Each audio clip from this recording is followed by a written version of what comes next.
감사합니다. 오늘 마태 세 번째 시간인가요? 네, 아니요, 맞나요? 세 번째가 맞나요? 두 번째 시간 같은데요? 음, 네, 두 번째 시간인 것 같습니다. 네, 마태 두 번째 시간입니다. 마태복음 읽어보셨죠? 네, 얼마 안 되니까 한번 읽어보시면 좋을 것 같습니다. 마태에 대해서 우리가 이야기하면서 마태의 이름은 여호와의 선물이란 뜻을 가지고 있다라고 저희가 함께 나눴습니다. 그리고 그의 직업은 세리였죠, 세리. 세리면서 레위라는 말은 제사장의 후손이라 레위 지파 출신이었다라는 것을 우리가 암시할 수 있었다고 우리가 얘기를 했었고요. 그래서 그가 할 수 있었던 유일한 방법, 그가 자신은 예수 그리스도를 따르는 사람이다라고 얘기할 수 있었던 유일한 방법으로 마태는 연회를 베품으로써 세리와 죄인들과 함께 예수 그리스도의 제자로서의 삶을 시작을 했습니다. 자, 그래서 오늘 마태는 어떠한 모습으로 예수님 앞에 서 있게 되었는가라는 부분으로 우리가 함께 나눠보도록 하겠습니다. 마태는 사도로 택함을 받았습니다. 사도.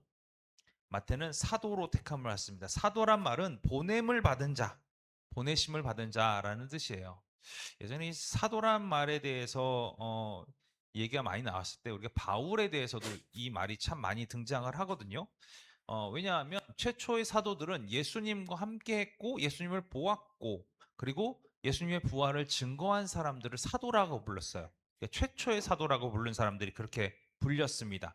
그러다 보니까 바울은 너는 예수님과 함께 하지도 않았고 예수님을 보지도 않았고 그런 상황에서 예수님의 부활을 증거하지도 않은 네가 어떻게 너를 스스로 사도라고 할 수 있느냐라고 사도권에 대해서 문제 제기를 했던 일들이 있었습니다. 그러나 최초의 사도는 예수님과 함께 동행했고 부활을 증거했던 사람들, 이 사람들이 사도다 이렇게 볼 수가 있겠죠. 그래서 예수님 부른 열두 제자에 관한 모습들, 열두 제자에 관한 모습들을 보면서 우리가 한번 좀 볼 수 있는 게 마태복음 10장 1절에 4절 말씀 보니까 예수께서 그의 열두 제자를 부르사 이미 부르신 거예요. 제자를 부르셨어요. 더러운 귀신을 쫓아내며 모든 병과 모든 약한 것을 고치는 능력을 주시니라. 그러니까 제자들을 부르신 걸로 끝난 게 아니라 제자들에게 합당한 그런 능력도 함께 부어 주셨죠. 그 부름을 받은 그리고 그런 능력을 허락받은 열두 사도의 이름은 베드로라 하는 시몬을 비롯하여 그의 형제 안드레와 세베대의 아들 야고보와 그의 형제 요한, 빌립과 바돌로메, 도마와 세리 마테, 알페오의 아들 야고보와 다데오, 가나나인, 시몬 및 가룟 유다 곧 예수를 판 자라라고 명시가 되어 있습니다. 얼마나 유다에 대한 그 마음이 안 좋았으면 제자의 이름을 명기하는 이 순간에도 가룟 유다에 대해서는 마태는 뭐라고 기록했냐면 예수를 판 자다라고 아예 집어넣고 이야기를 하고 있습니다. 제자 그러면 어떤 생각이 드세요? 제자. 스승과 제자에 관한 얘기를 하잖아요. 제자 그럼 어떤 거가 제일 먼저 떠오르세요? 제자. 스승을 닮고자 하는 사람. 닮고자 하는 사람. 옛날 제자 그러면 학생. 그렇죠? 배움을 받는 사람. 학생. 사도들은 제자입니까? 사도입니까? 위치가 좀 바뀌죠. 예수님이 함께 할 때는 그들은 제자로 불렸고 예수님이 승천하시고 나서는 사도로 불리는 거예요. 명칭이 좀 바뀌었어요. 근데 사실은 그 내용 자체가 어, 틀린 말이 아니에요. 둘 다. 내가 제자로서 사도인 거잖아요. 내가 예수님을 닮지 않고는 사도가 될 수 없는 거예요. 그러니까 제자이기 때문에 사도가 될 수 있는 것. 그래서 우린 예수님의 제자가 돼야 되고 사도가 돼야 되는 거예요. 우리 삶 가운데. 이게 틀린 말이 아니에요. 둘 다 같은 말이에요. 내가 예수님의 제자니까 예수님을 계속 닮아가면서 살 거야. 이것도 중요하지만 그와 비슷하게 거의 동등되게 중요한 게 뭐란 얘기예요? 예수님을 증거하는 것, 증언하는 것. 우리가 증언할 수 있는 건 뭐가 있을까요? 우리 예수님 만나신 분. 그럼 2000살이 넘으셨다. 예수님을 직접 보신 분 안 계시죠? 대신에 우리는 뭘 경험하고 살아요? 우리가 경험하고 사는 거. 나의 삶 가운데 나도 그 당시의 제자들처럼 약하고 그 다음에 미련하고 어떤 면에서는 좀 악하고 그 부족한 우리들의 모습이 있지만 그럼에도 불구하고 예수님을 믿고 의지하고 말씀대로 살아가려고 노력하는 순간 이것들이 극복되어지고 하나님의 놀라운 은혜와 복으로 나의 삶이 온전해지는 것 이것을 느끼고 살잖아요. 그러니까 예수님 없었으면 우리는 그게 불가능한 사람인데 예수님이 계심으로 말미암아 우리는 구원받았고 이런 나의 삶 가운데 온전함이 존재하니까 내가 증거할 수 있는 사도로서의 역할은 뭐가 있을까요? 아, 나는 부족한데 예수님으로 인해서 나는 구원받았고 그리고 나는 예수님으로 인해서 예수님을 의지했더니 내가 온전해질 수 있었어 라고 우리 삶을 고백할 수는 있겠죠. 이게 사도적 삶의 고백이 되는 거예요. 그러니까 우리가 제자로서의 삶만 사는 것은 앞서 얘기한 이거죠. 하나님 힘들어요. 내가 용서해 주세요. 나 이렇게 잘 되길 바랍니다. 하나님께서 복 내려 주세요. 은혜 베풀어 주세요. 이렇게 사는 건 제자의 삶이에요. 주님 그냥 닮아만 가는 것. 근데 그걸 가지고 뭘로 하는 거예요? 세상 가운데 선포하고 나가는 것.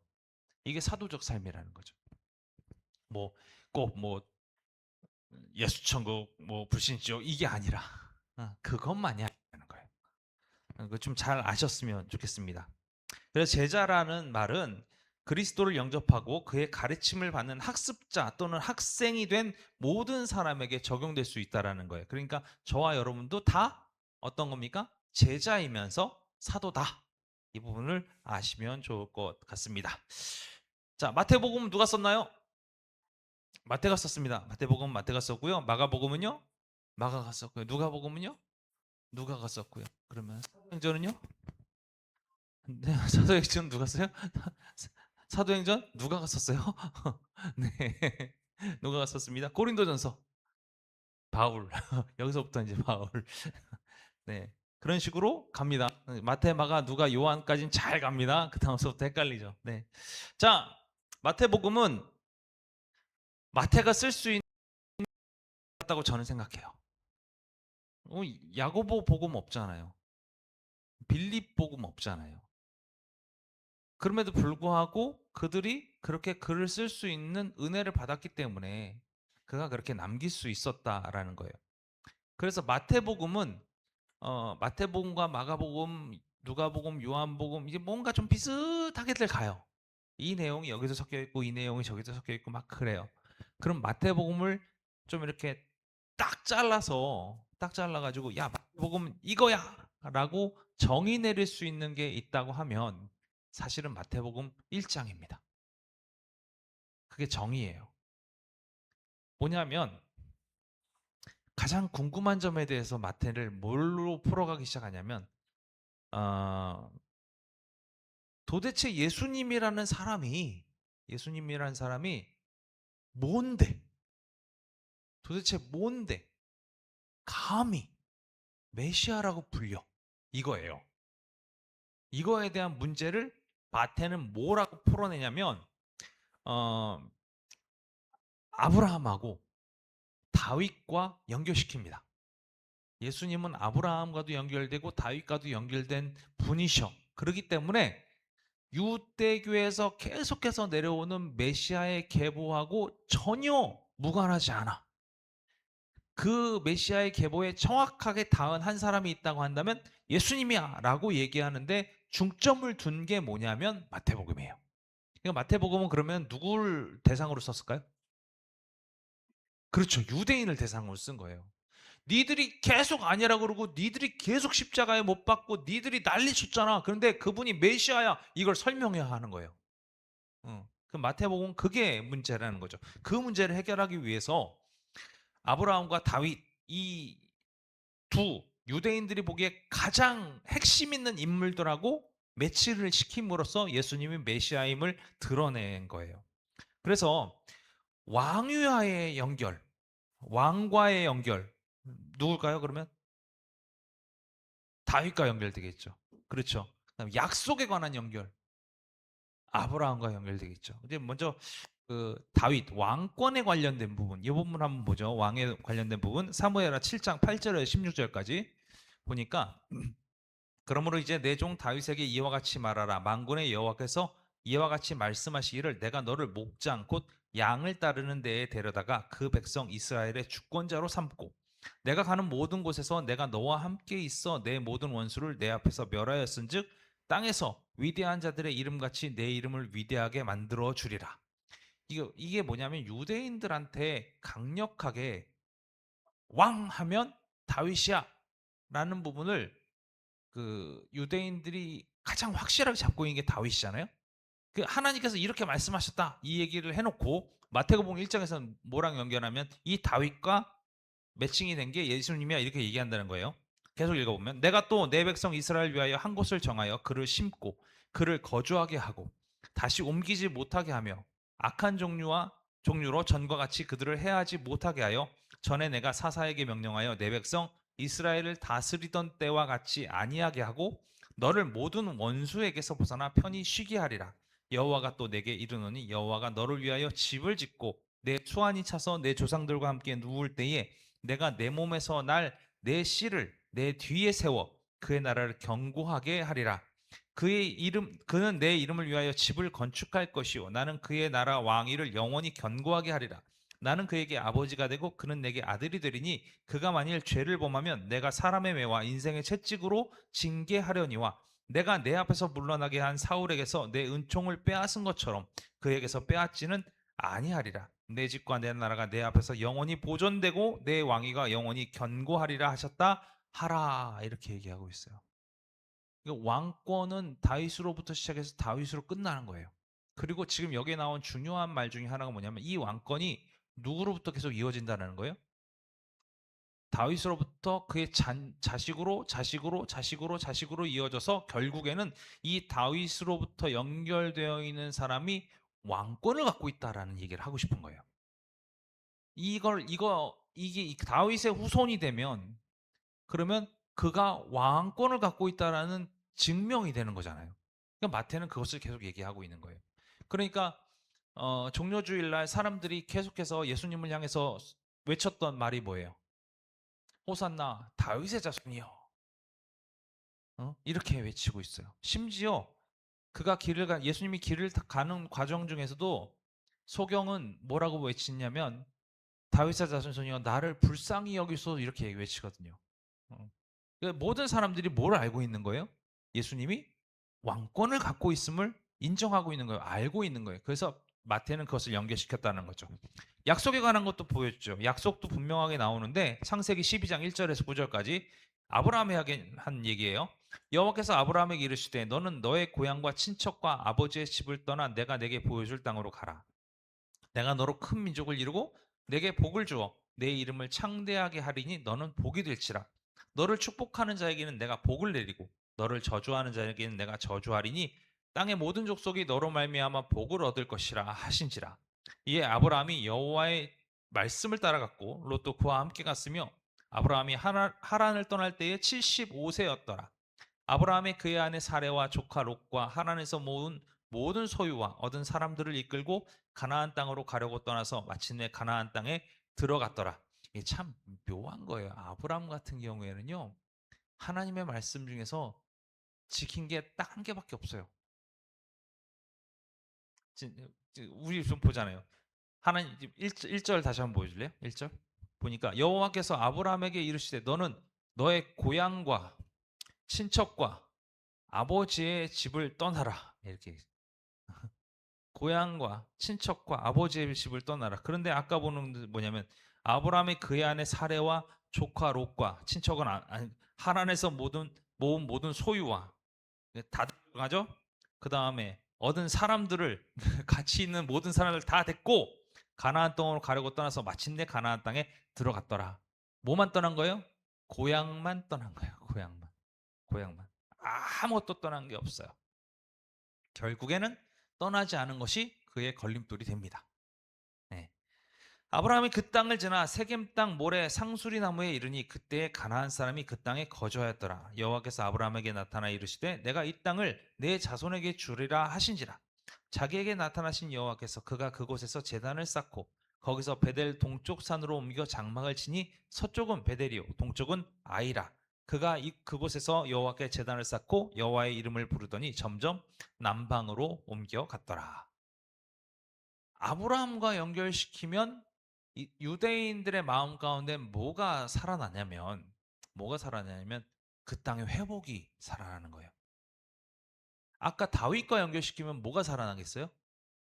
왕, 즉 지금까지 로마로부터 침략당했던 자신들의 왕권이 예수 그리스도로 말미암아 회복되어지는 것.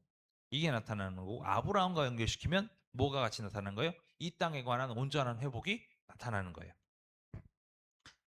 똑같이 창세기 15장 1절부터 18절 보면 이후에 여호와의 말씀이 환상 중에 아브라함에게 임하여 이르시되 아브라함아 두려워하지 말라.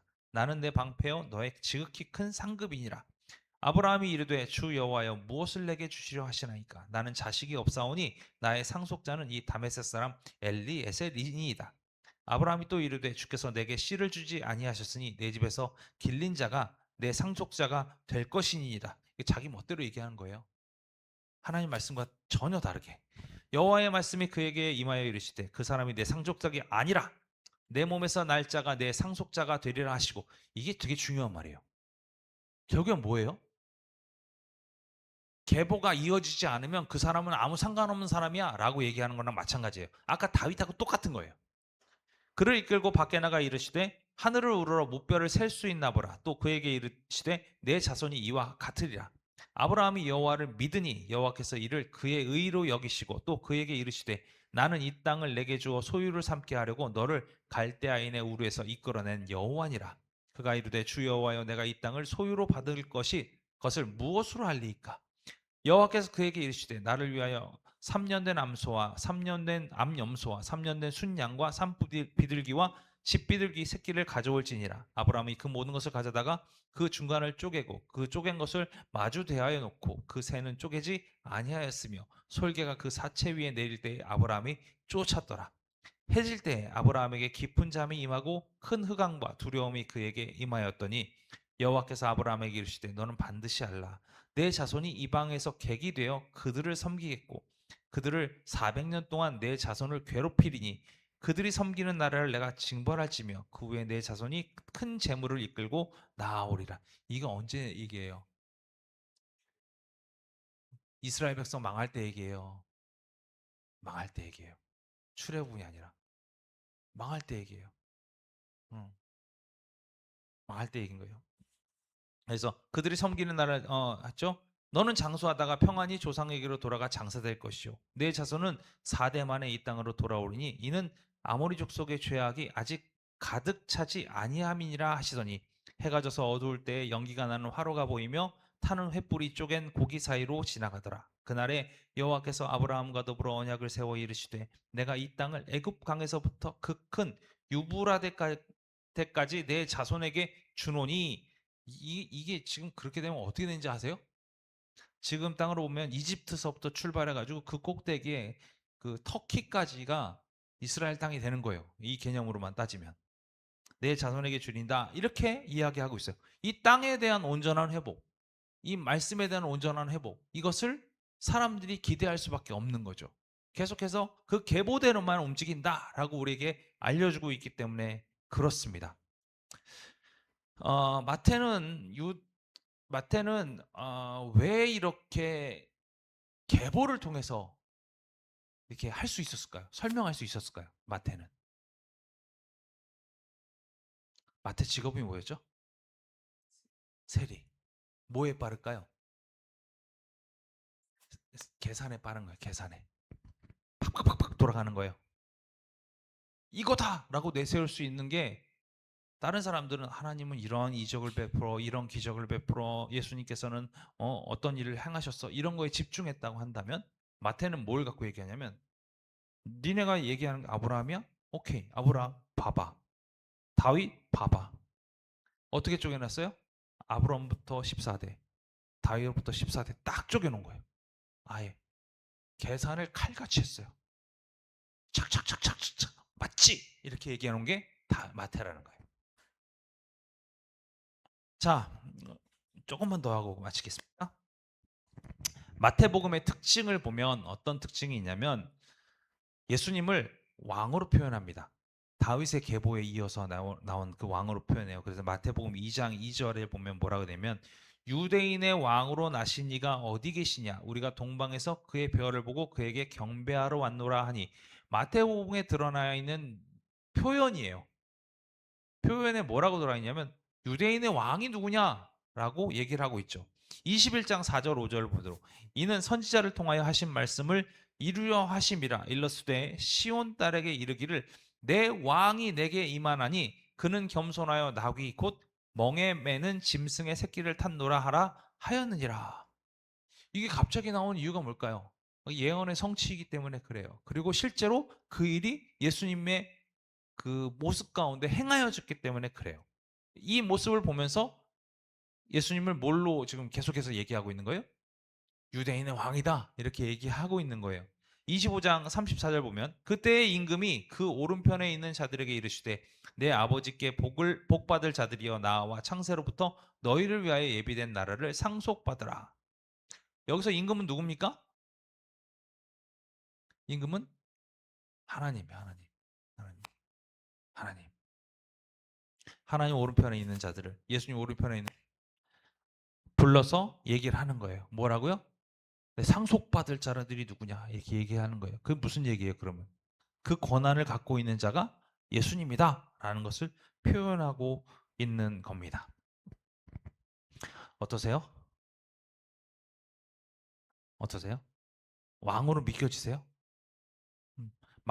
마태가 계속해서 끌고 가고자 하는 내용들이 무엇인지 좀 이해가 되시죠? 마태는 아주 세밀하게 계속해서 이걸 가져가고 있는 거예요.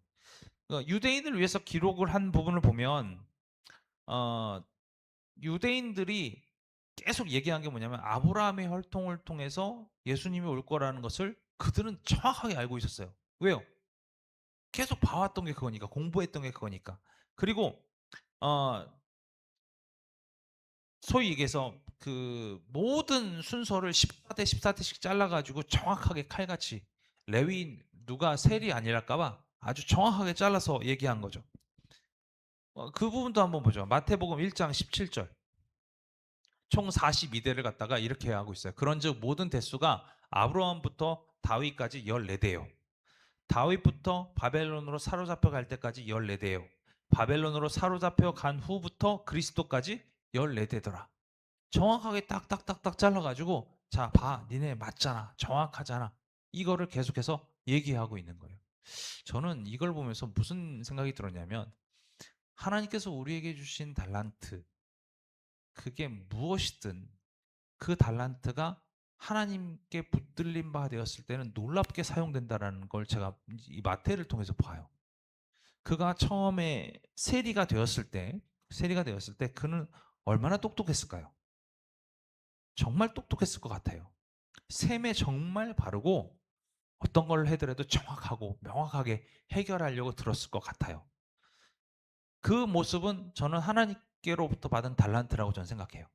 그 달란트를 가지고 그는 그 상황에 맞춰서 살다 보니 세리가 될 수밖에 없었고 그 세리로 사는 과정 중에서도 마음속에서 여러 가지 갈등과 고통이 있었겠죠. 그러나 그가 갖고 있는 달란트는 그 일을 하는데 부족함이 없었고 그리고 그걸 너무나 정확하게 잘 해냈을 것 같아요. 왜 그걸 알 수 있냐면 오늘 마태복음을 보면서 제일 느낀 부분은 그가 예수님을 설명하는 과정 중에도 정확하게 그 순서를 정확하게 내려놓고 다 해결을 해놓고 그 안에 정확하게 나열을 함으로써 틀림없이 나열을 함으로써 유대인들로 하여금 이것이 너희가 생각하는 그 라인하고 정확하게 일맥상통하는 일이야라고 선언할 수 있는 그 달란트가 있었다는 거잖아요. 아마 저한테 시켰으면 저 이거 못했을 것 같아요. 힘들었을 것 같아요. 그런데 그가 갖고 있는 정확한 그 뭐라고 표현할까요? 정확성?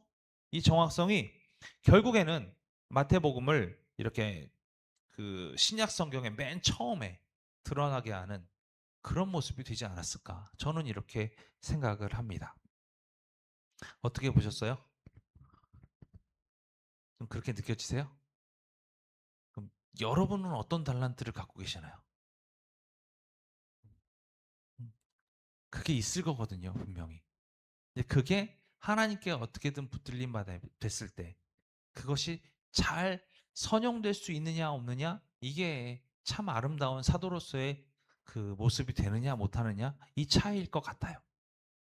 마태는 자기가 갖고 있는 어찌 보면 드러내기 싫은 어찌 보면 정말로 이제는 제자인데 제자의 모습으로 살아가면 그냥 그동안 제가 못 살았습니다. 제가 악하게 살았습니다. 제가 손가락질 밟고 살았습니다. 저 같은 게 어디 예수님의 제자라고 어떻게 쫓아다니겠습니까? 저는 그냥 죽은 듯이 아무것도 모르게 그냥 몰래 예수님 등 뒤에서 몰래 숨어서 그렇게 제자로서 예수님 닮아가는 데만 집중하고 살겠습니다. 아마 저 같으면 그럴 것 같아요. 저 같으면. 왜? 마태가 드러나면 손가락질 받을 거잖아요. 그렇지 않을까요?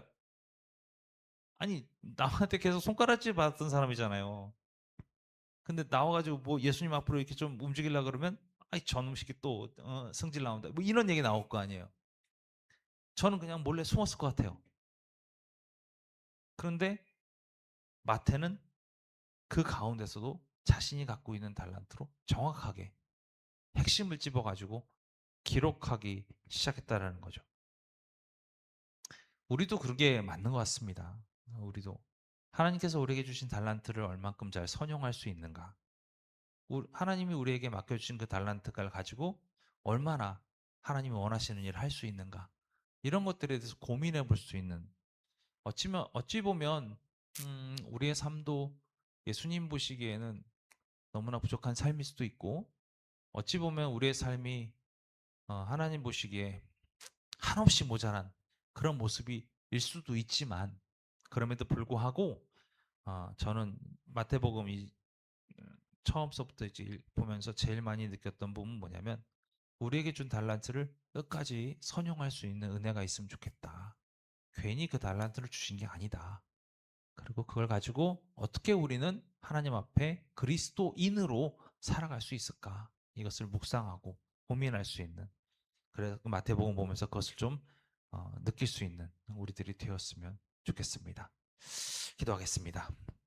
하나님 감사합니다. 오늘 우리가 마태에 대해서 공부했습니다. 그는 세리로서 남들에게 손가락질 받는 직업을 가졌을지 모르지만 그는 그 세리로서의 직업을 그저 자신의 치부와 단점으로 여기지 아니하고 그가 하나님으로부터 받은 놀라운 달란트임을 깨달아 그 달란트로 마태복음을 기록했습니다.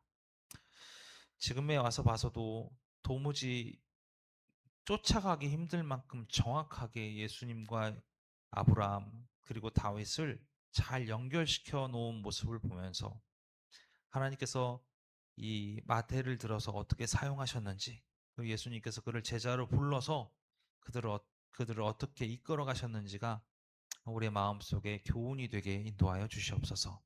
그래서 우리를 향하여 주신 그 놀라운 교훈, 그 달란트를 잘 선용할 수 있도록 우리에게 힘과 용기를 부어주시고 우리가 우리 스스로의 삶을 조용히 묵상할 때, 조용히 생각할 때마다 우리가 어떻게 하나님 주신 달란트를 가지고 하나님을 드러내며 살아갈 수 있을지에 대해서 상고할 수 있는, 묵상할 수 있는 우리 삶이 되게 인도하여 주옵소서.